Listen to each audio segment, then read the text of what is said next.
Hello students, कैसे हैं आप लोग? आई होप आप लोगों की पढ़ाई बहुत अच्छी चल रही होगी। देखिए, आज का जो हमारा टॉपिक है वो है शब्दकोश। आप लोगों ने देखा होगा, अगर पीवाईक्यू तो उसमें देखा होगा कि कभी भी हिंदी का कोई शब्द लिखा होता है और कह देता है कि इसको छत्तीसगढ़ी में क्या कहते हैं, और कभी-कभी रहता है कि छत्तीसगढ़ी में कोई शब्द रहता है, उसे हिंदी में क्या कहते हैं। इस तरीके का क्वेश्चन जो है वो आ जाता है 2-4 नंबर में, ठीक है? तो इसकी तैयारी के लिए आज हम लोग क्या पढ़ेंगे? शब्दकोश पढ़ेंगे। तो चलिए आइए शुरू करते हैं। देखिए, सबसे पहले अ से शुरू होने वाले छत्तीसगढ़ी शब्द और उनका अर्थ पढ़ेंगे। सबसे पहले अंगना। अंगना मतलब क्या होता है? आंगन, ठीक है?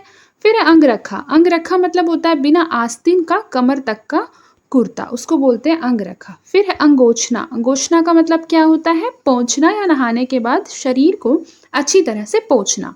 फिर देखिए अंगाकर। अंगाकर का मतलब क्या होता है? अंगार में पकाई गई गेहूं चावल की मोटी रोटी, उसे क्या बोलते हैं? अंगाकर कहते हैं। अंचरा। अंचरा मतलब क्या होता है? आंचल होता है। फिर देखिए लिखा है अंजोर। अंजोर का मतलब क्या होता है? उजाला या प्रकाश। फिर है अंतर मंजिला। अंतर मंजिला का मतलब होता है 5 भाइयों या बहनों में तीसरा, उसको बोलते हैं अंतर मंजिला। फिर है अंदाजी। अंदाजी का मतलब होता है तकरीबन या अनुमानित, ठीक है?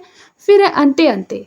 अंते अंते का मतलब क्या होता है? सॉरी, अंते तंते। अंते तंते का मतलब क्या होता है? इधर उधर या बकवास की बातें, अंते तंते। फिर उसके बाद देखिए अंधना आना। अंधना आना का मतलब होता है चावल पकाने के लिए पानी का उपयुक्त तापमान पर पहुंचना, उसे बोलते हैं अंधना आना, ठीक है? याद रखिएगा। फिर देखिए लिखा है अंधरोटी। अंधरोटी का मतलब क्या होता है? रतौंधी। फिर है अइरसा। अइरसा का मतलब क्या होता है? एक प्रकार का व्यंजन जो चावल और गुड़ से बनता है, उसे बोलते हैं अइरसा। फिर है अइलाना। अइलाना का मतलब क्या होता है? मुरझाना। फिर है औ। औ का मतलब होता है और या अधिक। फिर उसके बाद है अक्ति। अक्ति का मतलब क्या होता है? अक्षय तृतीया या अक्ति। फिर है अकरस जुताई। अकरस जुताई का मतलब क्या होता है?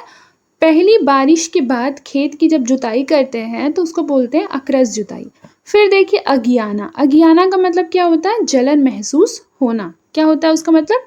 जलन महसूस होना। फिर देखिए लिखा है अगिया बैताल होना। अगिया बैताल होने का क्या मतलब होता है? आग बबूला होना या आपे से बाहर होना, उसे क्या बोलते हैं? अगिया बैताल होना। फिर देखिए अगोरना। अगोरना का मतलब क्या होता है बताइए? वेट करना, इंतजार करना, प्रतीक्षा करना, उसे बोलते हैं अगोरना, ठीक है? फिर अघात। अघात का मतलब क्या होता है? बहुत। फिर अचोना। अचोना का बताइए क्या मतलब होता है? अचोना का मतलब होता है खाने के बाद मुंह हाथ धोना, उसको क्या बोलते हैं? उसको बोलते हैं अचोना, ठीक है? फिर है अछप होना। अछप। अछप होना का मतलब क्या होता है? गायब हो जाना, अदृश्य हो जाना, उसे बोलते हैं। आप लोगों ने मिस्टर इंडिया मूवी देखी है, उसमें क्या होता है? अनिल कपूर बीच बीच में क्या होता है? गायब हो जाता है, ठीक है? तो क्या हो जाता है? वो अछप हो जाता है, अगर छत्तीसगढ़ी में बोलेंगे तो, ठीक है? फिर देखिए अजार। अजार का मतलब एक तरह से गंभीर बीमारी या तीव्र ज्वर या फिर कोई असाध्य रोग, उसे बोलते हैं अजार। फिर है अटर्रा। अटर्रा का मतलब होता है बड़े आकार का नींबू प्रजाति का एक फल, उसको क्या बोलते हैं? अटर्रा। फिर है अटियाना। अटियाना का मतलब क्या होता है बताइए? अंगड़ाई लेना या अकड़ दिखाना, उसको बोलते हैं अटियाना, ठीक है? इस चीज को याद रखिएगा। अब देखिए शब्द और अर्थ। देखिए अतका। अतका का मतलब क्या होता है? इतना। फिर है अतीकन। अतीकन का क्या मतलब होता है? या अतकियकन, इसका मतलब होता है इतना सा या फिर थोड़ा सा, उसको बोलते हैं अतीकन। फिर है अतलंगहा। अतलंगहा का मतलब क्या होता है? अति उपद्रवी। जो अति उपद्रवी होता है ना, उसको बोलते हैं अतलंगहा। फिर है अथान। अथान का मतलब होता है अचार। अधियारा। अधियारा का क्या मतलब होता है? उपज के आधे हिस्से का हकदार। फिर देखिए अधियारा। अधियारा का मतलब क्या होता है? उपज के आधे हिस्से का हकदार होना। फिर अन्न कुंवारी। अन्न कुंवारी का मतलब होता है अन्नपूर्णा देवी या अन्न देवी, उसे बोलते हैं अन्न कुंवारी। फिर अंते। अंते का मतलब होता है अन्यत्र। अन्यत्र मतलब किसी अन्य स्थान पर, अन्यत्र। फिर अबजस। अबजस मतलब होता है अपयश। अपयश मतलब आप लोग क्या समझते हैं? अपयश यानी मतलब यश का उल्टा। यश मतलब होता है कि आप लोगों को बहुत, आप लोगों का नाम रोशन हो रहा है, लेकिन अपयश का मतलब क्या हो रहा है? कि नाम आप लोगों का खराब हो रहा है, ठीक है? उस तरीके से आप समझ सकते हैं। अब्बड़ अक्कन मतलब होता है बहुत ज्यादा या बहुत अधिक। फिर है अभिज। अभिज का मतलब होता है अभी ही। अभिज का क्या मतलब होता है? अभी ही। फिर देखिए अमचूर, अमचूर का क्या मतलब होता है? आम का चूर्ण, ठीक है, अमचूर का क्या मतलब होता है? आम का चूर्ण। फिर है अम्मट, अम्मट का मतलब क्या होता है? खट्टा, अम्मट का क्या मतलब होता है? खट्टा। अमरना, अमरना का क्या मतलब होता है बताइए? अमरना का मतलब होता है पहुंचना, अमरना का क्या मतलब होता है? पहुंचना। फिर देखिए अमराना, अमराना का क्या मतलब होता है बताइए? देखिए अमराना का मतलब होता है हाथ का पहुंचना। फिर अमसुरहा, अमसुरहा का मतलब होता है खट्टा, अमसुरहा का क्या मतलब होता है? खट्टा। फिर उसके बाद है अरकट्टा, अरकट्टा का मतलब होता है कोई भी छोटा रास्ता, उसको बोलते हैं छत्तीसगढ़ी में अरकट्टा। फिर है अरन पपई, अरन पपई का मतलब क्या होता है? छत्तीसगढ़ी में पपीता को अरन पपई बोलते हैं, ठीक है, अरन पपई। फिर है अलवा जलवा, अलवा जलवा मतलब अति साधारण।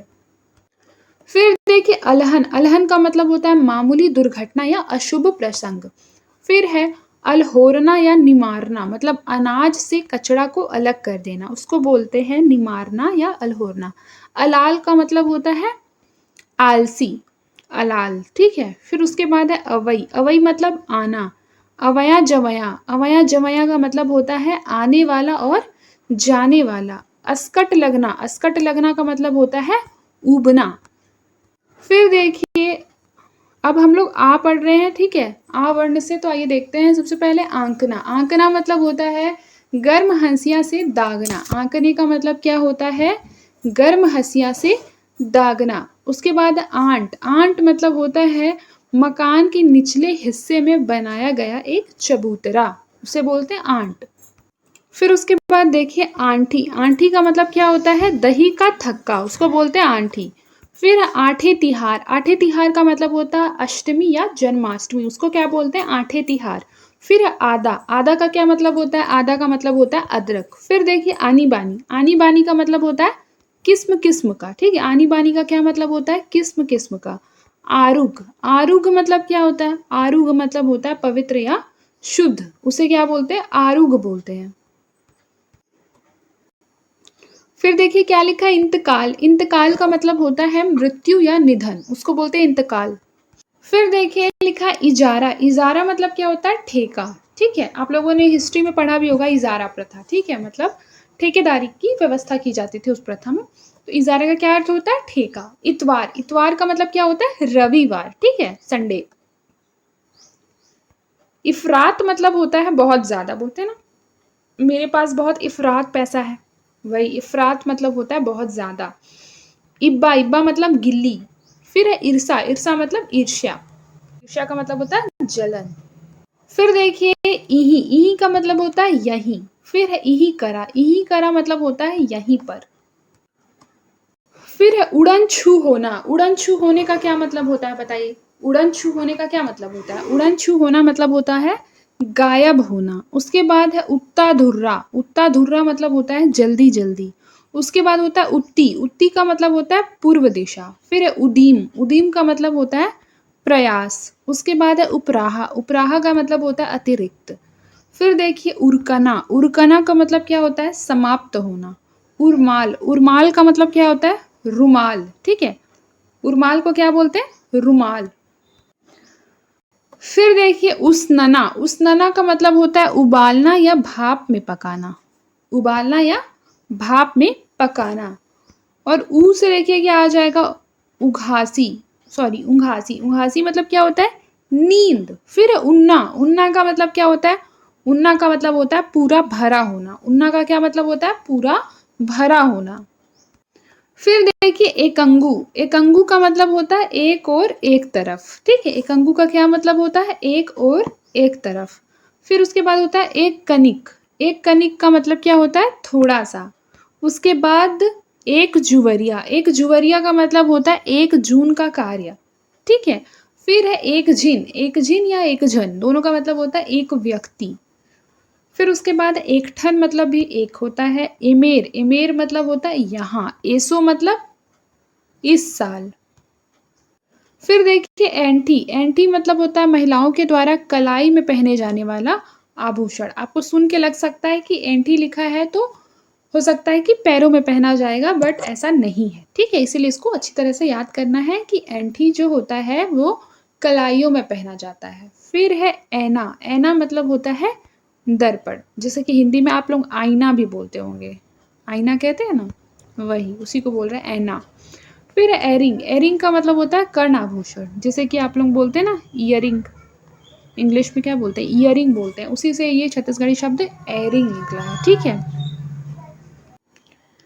फिर देखिए ओलियाना, ओलियाना का मतलब होता है जानवरों को कमरे में घुसाना, उसको क्या बोलते हैं, ओलियाना। ओखी मतलब होता है बहाना, ओती मतलब होता है उस ओर। फिर है ओढ़नहा, ओढ़नहा मतलब होता है कपड़ा, ओढ़ना मतलब क्या होता है, कपड़ा।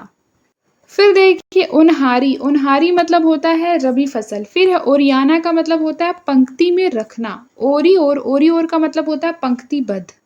फिर है ओसाना, ओसाना का मतलब होता है अनाज से भूसा आदि उड़ाकर अलग करना। ओसारी, ओसारी का मतलब क्या होता है, घर का मुख्य कमरा, उसे क्या बोलते हैं, ओसारी बोलते हैं। फिर देखिए औ से देखिए क्या क्या शब्द बनता है, अवगुण, अवगुण में होता है अवगुण, अवगुण का मतलब क्या होता है, अवगुण, यानी गुण का विपरीत, अवगुण, ठीक है। फिर देखिए औघट, औघट का हो जाएगा अवघट, अवतार का अवतार। अब क वर्ण से नेक्स्ट क्लास में करेंगे, ठीक है। आज के लिए बस इतना ही, मिलते हैं नेक्स्ट क्लास में, तब तक के लिए अपना ख्याल रखें और मन लगाकर पढ़ाई करते रहें।